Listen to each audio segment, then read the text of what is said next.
Gold trusted gold buyers మీరు తాకట్టు పెట్టిన బంగారాన్ని విడిపించి ఈ రోజు ఉన్న మార్కెట్ ధరకు కొనబడను.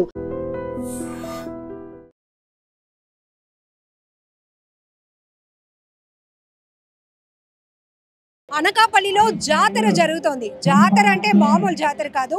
వినాయక ఉత్సవాలను ఇంత జాతరగా జరగడానికి ప్రధాన కారణం అనకాపల్లి జిల్లా ఎన్టీఆర్ గ్రౌండ్స్ లో ఏర్పాటు చేసిన 126 అడుగుల ప్రపంచంలోని అత్యంత ఎత్తైనటువంటి వినాయక స్వామి వారి విగ్రహాన్ని ఏర్పాటు చేయడంతో వివిధ రాష్ట్రాల నుంచి కూడా ఈ అత్యంత భారీ గణనాథుని దర్శించుకోవడానికి వస్తున్నారు.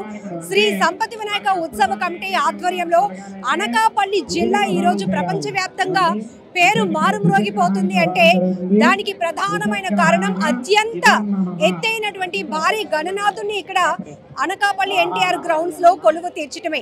ఉత్సవ కమిటీ చైర్మన్ బుద్ధ భూలోక నాయుడు గారు మనతో పాటు ఉన్నారు. సో ఈ రెస్పాన్స్ చూస్తుంటే దాదాపుగా కొన్ని గంటల నుంచి కూడా భక్తులు క్యూ లైన్ లో వేచి ఉండాల్సినటువంటి పరిస్థితి.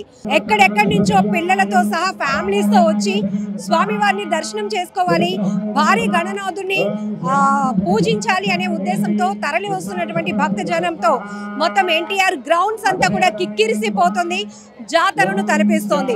సో కమిటీ చైర్మన్ గా మీరు చెప్పండి, ఈ రెస్పాన్స్ చూస్తే కనుక వరల్డ్ లోనే అత్యంత ఎత్తైనటువంటి వినాయక విగ్రహం ఎక్కడ తయారు చేయించారు? అనకాపల్లిలోనే తయారు చేయించండి. అనకాపల్లిలోని కామధేను ప్రసాద్ అని శిల్పి చేత చేయించాం. ఈ 126 అడుగులు కూడా ప్యూర్ మట్టితోనే 10 టన్నుల మట్టి, 90 టన్నుల కర్ర, సర్వే కర్రతో కూడా ఆ ఏటుకొప్ప వాళ్ళ కుర్రవాళ్ళచే కట్టించడం జరిగింది. మాకు ప్రపంచ పటంలో అనకాపల్లి పేరు నిలపాలనే ఉద్దేశంతో ఈ యొక్క కార్యక్రమం చేస్తాం. చాలా ఆనందంగా ప్రజల స్పందన కూడా చాలా బాగా వచ్చింది, రిసీవ్ చేసుకుంటున్నారు. అందంగా కూడా స్వామివారిని తయారు చేశారు. ఆ శిల్పి గారికి కూడా ప్రత్యేక ధన్యవాదాలు తెలియజేసుకుంటాం. స్వామివారి విగ్రహం రూపం చూస్తేనే చాలా కన్నుల పండుగ ఉంది. సో ప్రత్యేకంగా ఈ అలంకరణకి ఏమైనా పేరు పెట్టారా? 126 అడుగుల ఈ సంపతి వినాయక ఉత్సవ కమిటీ అని పేరు పెట్టామండి. కానీ స్వామివారి లక్ష్మీ గణపతి అవతారం, లక్ష్మీ గణపతి అవతారంలో ప్రజలకి దర్శనమిస్తున్నాడండి. ఎన్ని రోజుల పాటు ఎన్టీఆర్ గ్రౌండ్స్ ఇలాగే కలకలలాడబోతోంది? ఉత్సవాలు ఎన్ని రోజులు జరుగుతాయి? ఇంత భారీ ఎత్తున తరలి వస్తున్న జనంతో పాటు ఏర్పాట్ల విషయంలో కూడా ఎలాంటి కేర్ తీసుకుంటారు? దూర ప్రాంతాల నుంచి వచ్చిన ప్రజలకు తగిన సౌకర్యాలు ఏర్పాటు చేసామండి.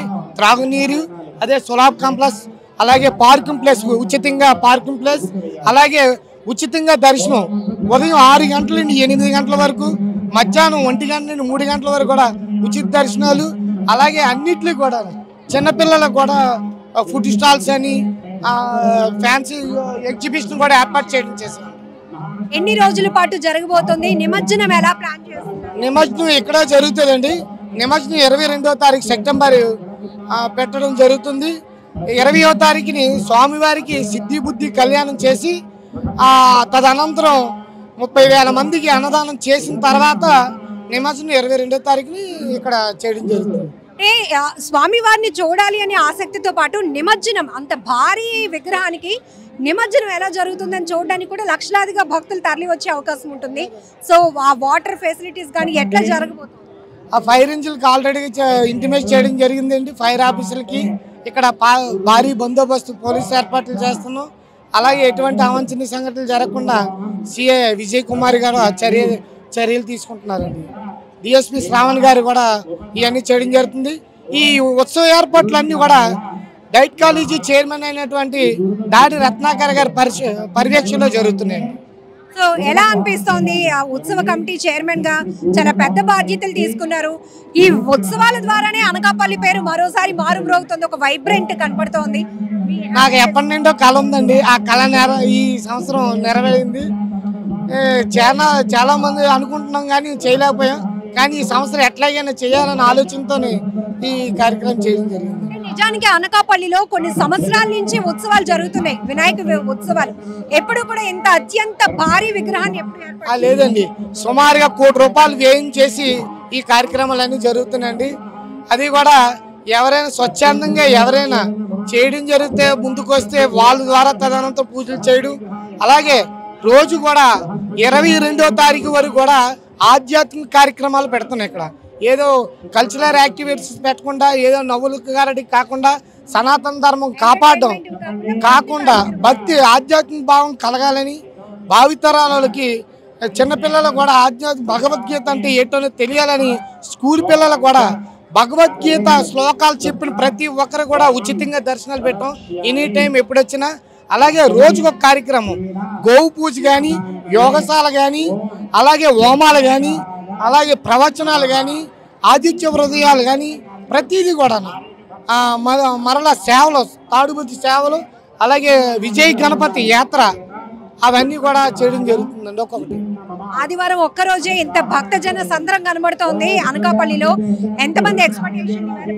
సుమారుగా 20 లక్షల మంది వస్తారని అంచనా అండి. ఈ రోజు నుండి స్టార్ట్ అయింది. వాతావరణం కూడా అనుకూలించలేదు ఆ 4 రోజులు. అందువల్ల మాకు కూడా వాతావరణం కూడా ఈ రోజు అందరూ మాకు సపోర్ట్ చేస్తుంది కాబట్టి ఈ రోజు జనం కూడా రాగా.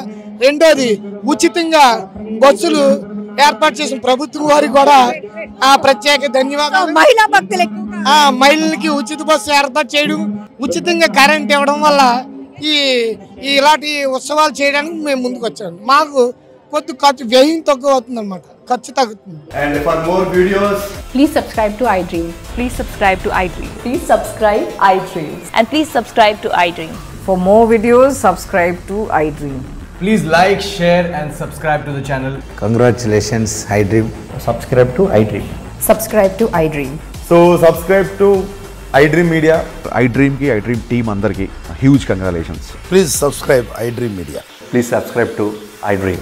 Subscribe iDream. Please subscribe to iDream. iDream అంటే నా కళల ఛానల్ సబ్స్క్రైబ్ చేసుకున్నారు, నోరు తిరుగుతలేదు. మీరైతే గంట గుర్తు కొట్టండి. For more such videos, please subscribe to iDream. Subscribe to iDream. Please subscribe to iDream. Please subscribe iDream Media. Please do subscribe to iDream. Please subscribe to iDream Media. For best entertainment and information, please subscribe iDream. And don't forget to subscribe to iDream.